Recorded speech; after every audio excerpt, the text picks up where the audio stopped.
Did you know? The Legend of Zelda Triforce Heroes is a game that exists. Releasing in 2015, this co-op multiplayer Zelda, well, it certainly happened. It released to an amount of fanfare. It was reviewed by people, and it sold. Well, honestly, it sold about as much as your average Fire Emblem or Metroid, so. Good game. I mean, I can only vouch for one copy, but I don't think the internet has a reason to lie to me about this. And ultimately, this game left a legacy of this one picture of Link wearing a dress, which everyone forgot about 2 years later because of what happened in the next game that eclipsed it entirely. Which, you know what, that's telling of how this game in general was received. It happened, and then people moved on, which is entirely understandable. It's a multiplayer spin-off that didn't take itself or its story too seriously. It had no actual impact on the wider Zelda lore, and ultimately, the greatest sin it committed was being a 2D game on a handheld, and nobody cares about those. Nobody cares about those. But when this game was first revealed, there was one burning question on the mind of every Zelda fan. Where's Purple Link? Where is my boy? The lad! What happened to him? Is he okay? If you hurt him, I swear there's gonna be hell to pay. But of course, the answer to that question is that this isn't a four-sword game. The reason Purple Link exists in previous multiplayer Zeldas is because of the four-sword. Link pulls the sword out of its pedestal and he splits into four, so that Link is 1/4 of that hero, or he's a sword spirit that takes on his appearance. I don't know, it's not that well explained. I know the manga has its interpretation, but that's not exactly canon, so... The point is that these three individuals from Triforce Heroes are just that. Individuals. These are three separate people who all answered the call to action from Hytopia's king. But that then begs the question, if they're not one hero split into three, then who are they? And what's with the uncanny coincidence that they all happen to be left-handed swordsmen who are all named Link? Well, in the lead up to the game's release, we were given 1/3 of an answer to that question when the timeline placement was confirmed. Turns out this game takes place a few years after A Link Between Worlds, and it even features the same Link from that game. Presumably the green one, since that's the default color the game starts you with. But that still leaves the question of who the other two are. You could try to explain them away using the game's built-in single-player mode and say that there's only one Link and the other two are the Doppels. But that's also not how the game is intended to be played, even if that's how most people ended up playing it. All the marketing and official materials make it clear that the intended canon events are three individual heroes teaming up, and it's not the patch that they applied to this to fix the experience for losers with no friends. It is worth noting that the Zelda Encyclopedia says that the dev team decided that all three players would be the Link Between Worlds hero, but that's literally impossible. And reading further, it seems to be more of a there is no true player one philosophy, where everyone gets to be Link instead of having to fight over who gets to be Link and who's lumped with Linkle and Ravio. Although, I do legitimately want them to make games about those characters. Ravio in particular. I think The Legend of Hilda would kinda slap. A side series set in Lorule, maybe take over the 2D games. That'd be kinda rad. But now that we've established what they're not, who are the red and blue Link? We aren't given any information about them. All we know is they're both southpaw swordsmen named Link. Furthermore, they're swordsmen who know the spin attack, which is actually a significant detail, as earlier in this part of the timeline in A Link to the Past, when Link's uncle is dying or whatever and gives him the sword, he also teaches him the spin attack, describing it as a secret technique handed down by their people, the Hyrulian Royal Knights. This means these two must have some kind of connection to the Hyrulian Royal Knights in order to learn this. Or else, where could they have learned a secret technique like this? World's Link was a blacksmith apprentice who did regular work for the Knights of Hyrule. He had plenty of opportunity to learn it, or at least see it in action, whereas these two guys aren't even from Hyrule. I mean, we can safely assume they aren't from Hyrule, right? I think I would have remembered two other swordsmen named Link living in Hyrule during the events of A Link Between Worlds. And they are named Link. Once again, all of the supplemental material around this game refers to the group as the Links whenever they get tired of using the full Triforce Heroes moniker.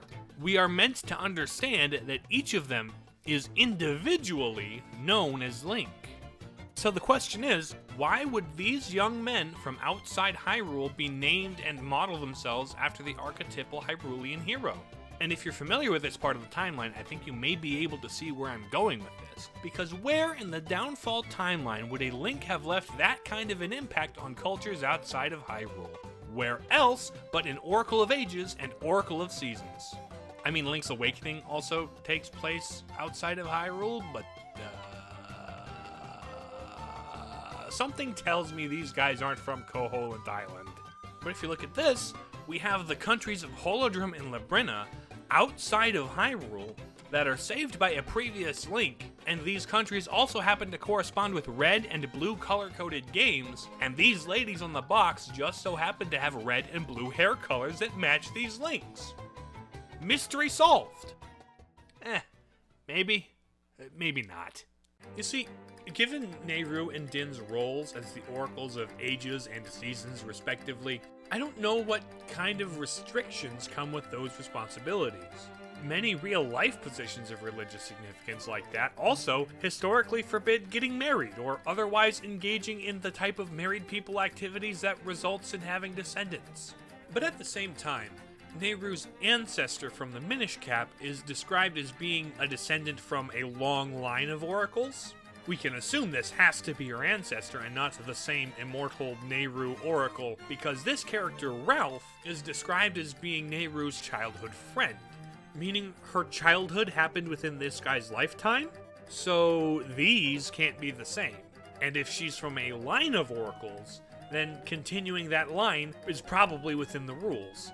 In fact, it might even be encouraged or straight up required. On top of that, even though the fact that she's the Oracle seems to have been a bit of a revelation to him, Ralph over here still seems to think he's got a chance with her, so either he's willing to break the rules for love, or no such rules exist in this case. But while we're on the topic, Ralph is actually a really good candidate to be these guys' ancestor. For one, he has bright red hair, which doesn't fit neatly with the color-coded Links coming from matching games, but if he does get with Nehru, she could provide the blue hair genetics, although I don't know whether blue hair is a dominant or recessive trait. I know red is a recessive gene, but something tells me there isn't really any genetic data I could reference for blue hair. But the bigger reason Ralph is a good candidate is his experience with Link. He starts as a sort of rival to Link, but as the story progresses, he gains a lot of respect for him. And the story ends with Ralph kind of idolizing him. Link left the kind of impact on his life where I could totally see Ralph naming his kid or grandkid after Link and then inspiring them to heroism with stories of their adventures together. And he could even train them in Link's style of swordsmanship. Because during the end credits of Ages, we see Ralph get some one-on-one sword training from Link, where he even teaches him the spin attack! There it is! There's the information leak!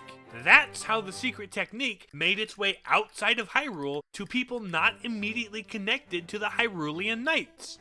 So there's one mystery solved. While it is possible that both of the other two Triforce heroes are brothers or cousins or something from within Ralph's bloodline, there is also another person whose life was deeply and personally impacted by Link during the events of Oracle of Ages and Seasons, from whom at least one of these heroes could have come. In whichever game you start with, you meet a young arborer named Bipin and his wife Blossom, who have just recently welcomed a baby boy into the world. But they're kind of lost for a name for their child, so they do the only sensible thing and entrust their parental right to name their child to a stranger from a foreign land. I named him Poops. At several points as the game progresses, Link can continue to visit them, and they continue to ask the 16-year-old vagabond for parenting tips, or for help financing his health care. Why did this have to get so real all of a sudden?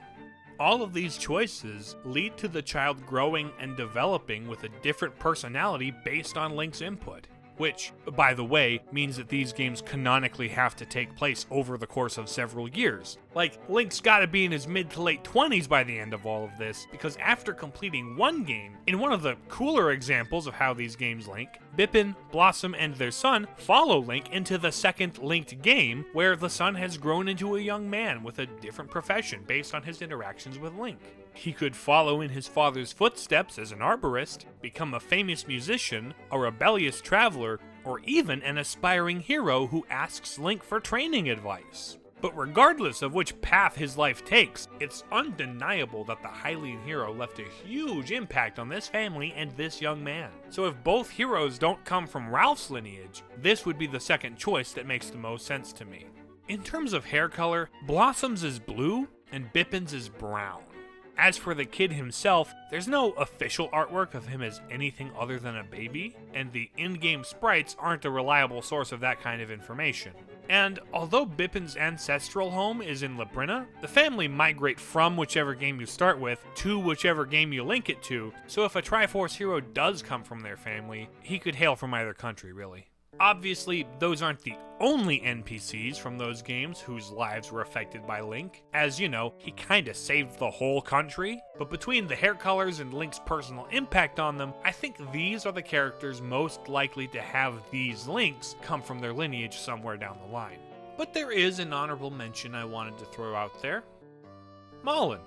Her and her father Talon have a chicken farm that they run in Oracle of Seasons. Obviously, she's not the same Malon from Ocarina of Time or Four Sword Adventures or Minish Cap. The point is she's a recurring archetype, and she's a girl from the red game with the red hair whose archetype has a history of infatuation with Link. It's a bit weaker than the other two, hence only being an honorable mention, but hey, if she ever got together with Bipin's kid, that would be the perfect recipe for our red Link. I mean, the exact timeline order and time span of these games is purposefully unclear, so it's hard to gauge their age difference to know if that would even work ethically. We're deep in fanfiction territory here, folks, but we don't have much to go on either. I'm just spitballing ideas here. But there is still one big point against these candidates. 2 points, actually. Or rather, a lack of points to be more accurate. I'm talking about their ears. These Links have pointed ears, whereas all these human characters outside of Hyrule have normal rounded ears. And having pointed ears is one of the 3 noble traits of courage Hytopia uses to identify potential heroes. Along with hair parted to the side and sideburns? Did I mention this game is silly? It is worth noting that the oracles have pointed ears, so if they're somewhere in the ancestry, that's an explanation for that. But also, whether Hylians or humans or whatever have pointed ears is kind of inconsistent from game to game.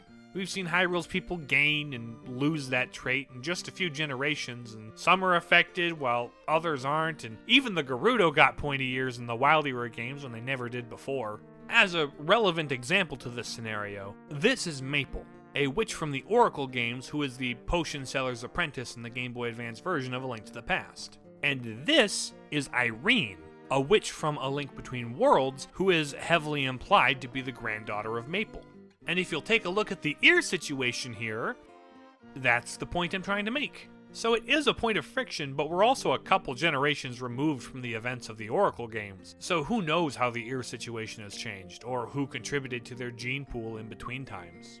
A statement that I now realize invalidates all the hair color-based evidence points I've already brought up.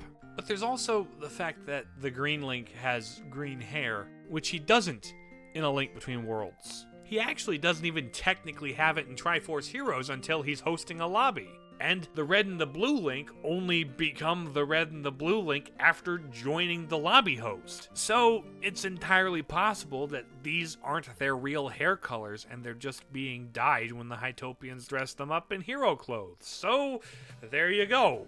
We have no answers. The conclusion we've reached is that there is no definitive conclusion. I just floated a bunch of options and I didn't really prove anything.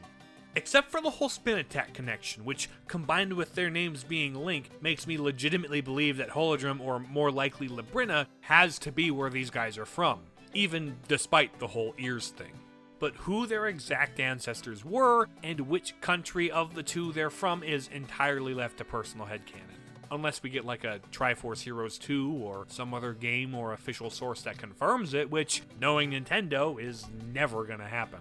But until such an unlikely time, my personal headcanon will be that Blue Link is the son of a Labrinian noble, and Red Link is a farm boy from Holodrum, both of whom were named after a Hyrulian hero that their grandfathers personally knew and were inspired by tales of his adventures. Just because that's the most narratively satisfying option, in my opinion. Seeing as how the vast majority of my viewership came to the channel through my Hyrule map theory videos, my initial plan for this part of the video was to do a quick little bonus theory about how or if Hytopia and the Oracle games relate to Hyrule's geography, but that got out of hand real quick and I had to cut it. The fast version is that with all the evidence we currently have, Hytopia Castle is probably here, and the Drablands might just be around here somewhere. And if I had to hazard a guess about Holodrum or Labrynna, I'd say they're over there somewhere. Or maybe on their own continent across the sea. But for the sake of time and focus, I won't go into how I came to those conclusions here. But if the demand is there, a Map Theory Part 3 may happen at some point in the vaguely semi-distant future, where I go into more detail about these as well as other maps outside of Hyrule, although it would be a lot more speculative, a lot less conclusive, and have a lot less relevance to the lore than my first two videos did, which is why those games weren't included in the first place. So, I guess if you want to see me do that, or want to see me do literally anything, you know the anatomy of YouTube, man. Do the things. Okay, love you, bye.